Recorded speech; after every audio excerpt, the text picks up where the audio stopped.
Sean muy bienvenidos. Esta es la hora de la justicia. Vamos a estar hablando del escándalo judicial que sacude a nuestra Corte Suprema de Justicia de la Nación y a toda la ciudad de Buenos Aires. Pero no nos referimos a la inminente detención de la expresidenta, que también es un tema súper delicado, del que también, por supuesto, vamos a estar hoy hablando con nuestros invitados, porque es un tema que incumbe a todos los argentinos, a todo el país y a las instituciones judiciales particularmente. Pero vamos a tocar un tema en nuestro programa que es un poco más judicial y que es un poco más académico, si se quiere. Nuestros dos invitados de hoy son dos grandes profesionales del derecho. Por eso vamos a estar discutiendo sobre un precedente muy polémico del máximo Tribunal Federal.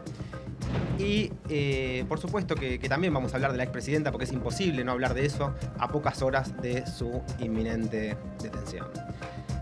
Lo primero que me gustaría decir para los que no son asiduos seguidores de la jurisprudencia del Alto Tribunal Federal es que el precedente al que nos vamos a referir, que es el precedente Levinas o Ferrari, como prefieran llamarlo, no aparece como un fallo intempestivo de la Corte. Personalmente, ya me van a escuchar, no lo comparto de ninguna manera, tengo muchas objeciones contra este precedente, pero no se puede negar de ninguna forma que la Corte, en su jurisprudencia a lo largo de estos últimos años, ha ido dejando pistas o pautas, nos ha ido dejando indicios, ¿no?, de que se iba a llegar a un fallo como el que se resolvió a fines del año 2024.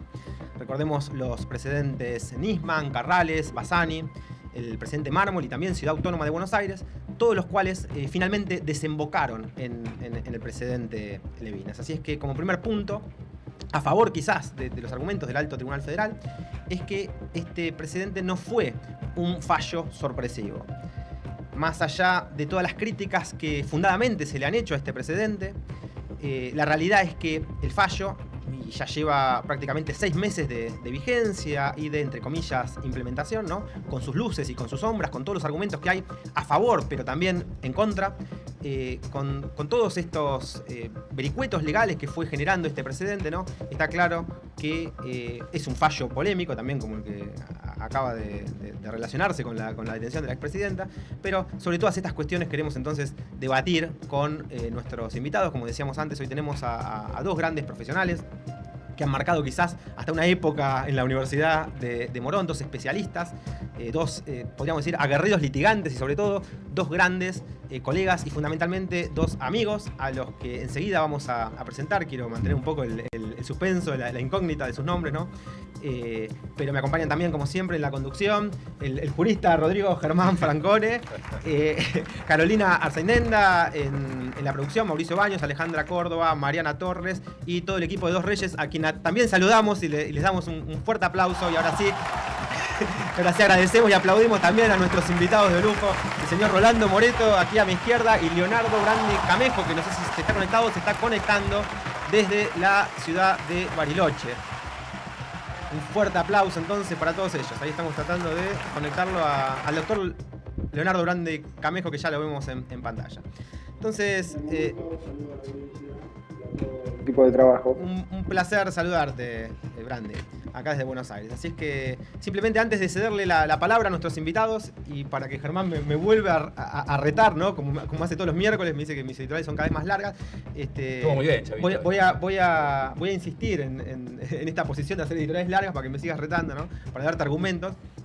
Y voy a aclarar en estos breves minutos de exposición mi posición con relación a este fallo tan polémico que es el que sacó la Corte a fines del 2024 y que ha sentado una jurisprudencia muy pero muy polémica y muy discutida. Recordemos que la Corte hizo esto antes de perder la integración de Maqueda, así que bueno, vamos a tratar de hacer un poco de memoria para darle algo de contenido jurídico a este programa de hoy. Y vamos a dejar lo de Cristina, lo de la expresidenta, para el final del programa.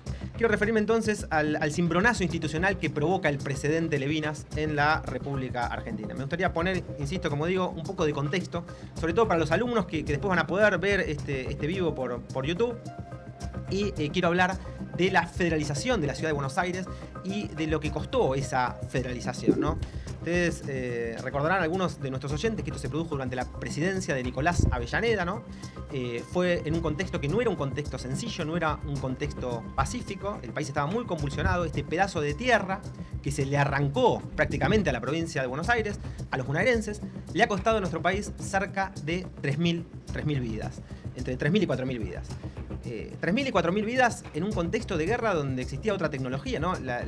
Ustedes fíjense que solamente en la guerra de Malvinas murieron 700 personas, pero la mitad en el hundimiento del crucero Ara General Belgrano, en un contexto de un crimen de guerra, con lo cual hablar de una guerra civil en nuestro país que produjo 3.000 vidas, con la tecnología de ese momento, ¿no?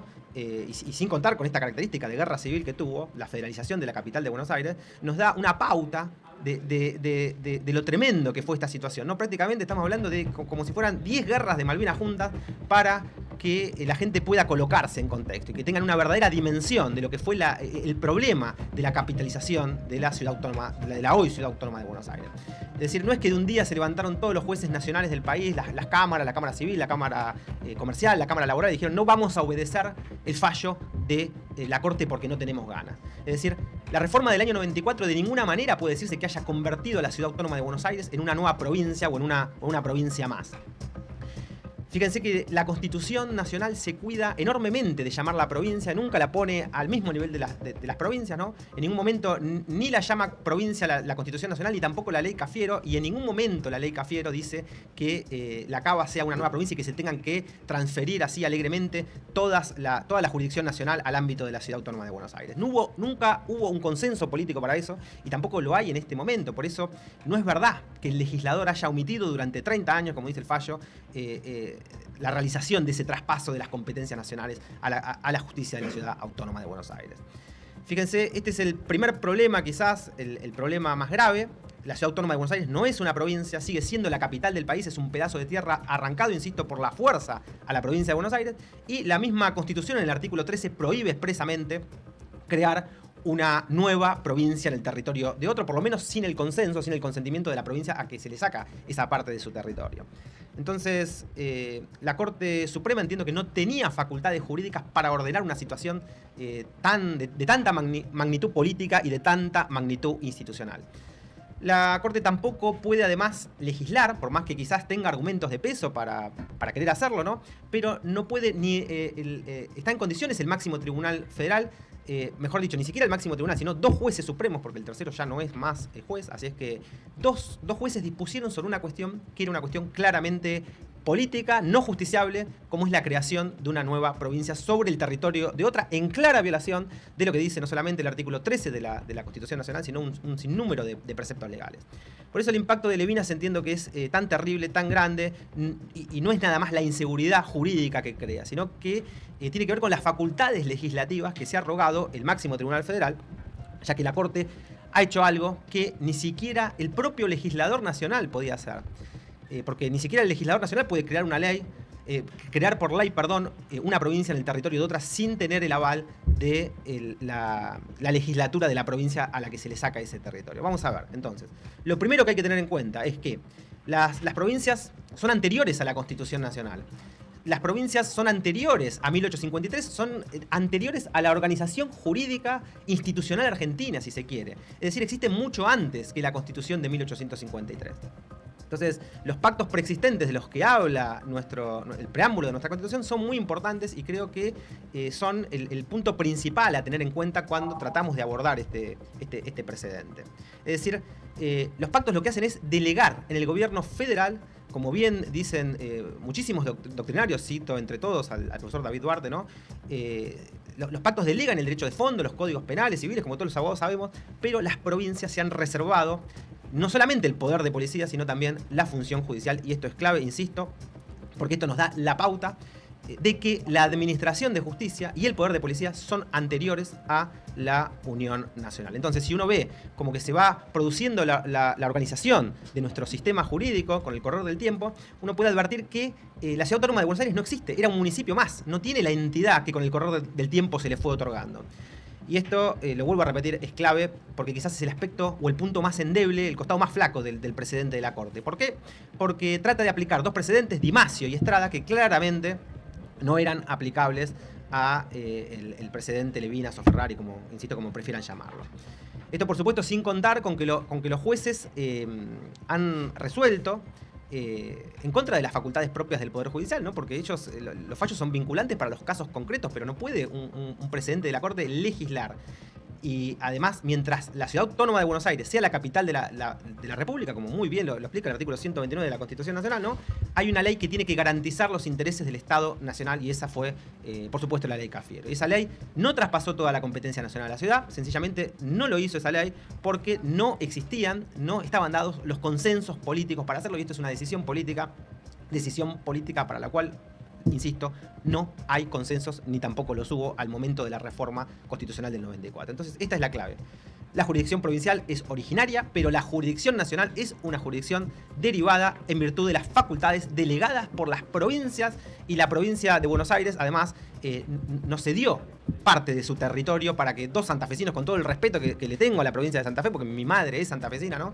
Pero, y además me encanta la gente que vive en Santa Fe, pero no pueden venir dos santafesinos a decirle a los bonaerenses, miren, ahora, en contra de lo que dice la Constitución, en contra de lo que dicen las leyes de organización nacional, en contra de lo que dice la ley Cafiero y su modificatoria, en contra de todos los códigos de procedimientos nacionales, del Código Procesal Civil y Comercial Nacional, de la ley de procedimiento laboral, en contra del Código de Procedimiento Penal, en contra de todas estas normas vigentes y de las prohibiciones expresas que tiene la Corte Suprema para dictar leyes, ¿no?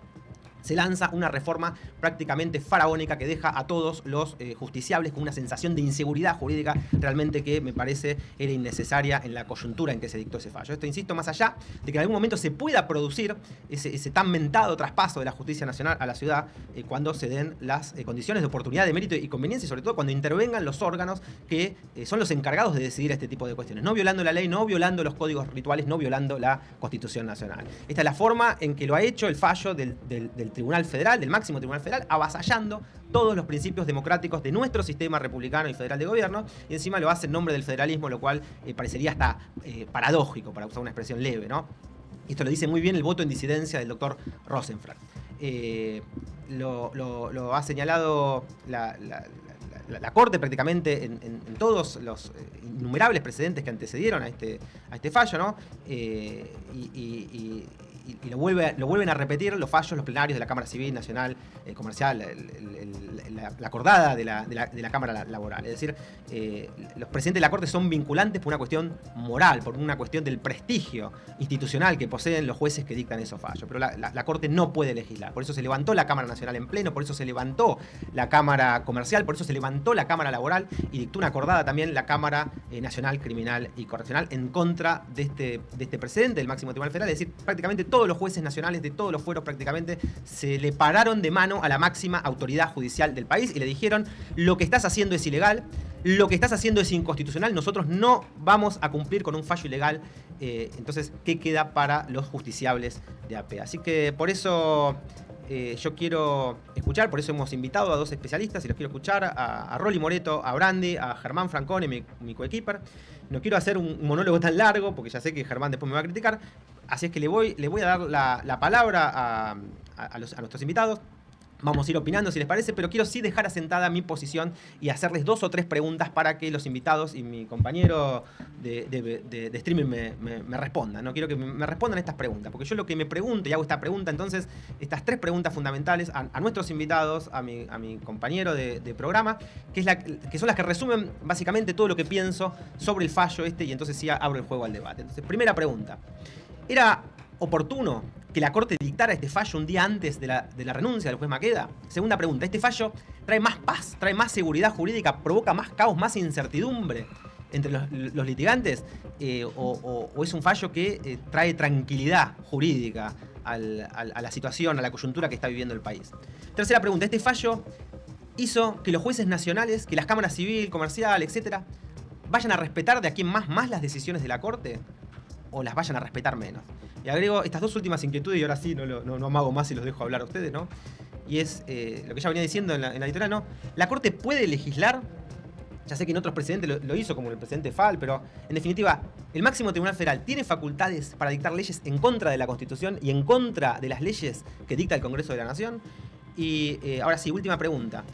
La Corte se acordó cuando dictó este fallo que la federalización de la Ciudad Autónoma de Buenos Aires costó más de 3.000 muertos y que era un territorio provincial y que su poder judicial es derivado y que la Constitución Nacional dice que una ley del Congreso tiene que garantizar los intereses federales mientras la Ciudad Autónoma de Buenos Aires siga siendo la capital de la República. Así es que ahora sí ya dejo a hablar a los colegas. Esta es mi inquietud, que básicamente puede resumirse en una sola frase. Es decir, un juez de la Corte, por más alta que sea su jerarquía, tiene facultades para fallar en contra del texto expreso de la ley que ha sido, por supuesto, invocado por los litigantes. Es decir, un juez de la Corte está autorizado para fallar en contra de un sinnúmero de leyes y en contra de la Constitución Nacional y de dictar leyes.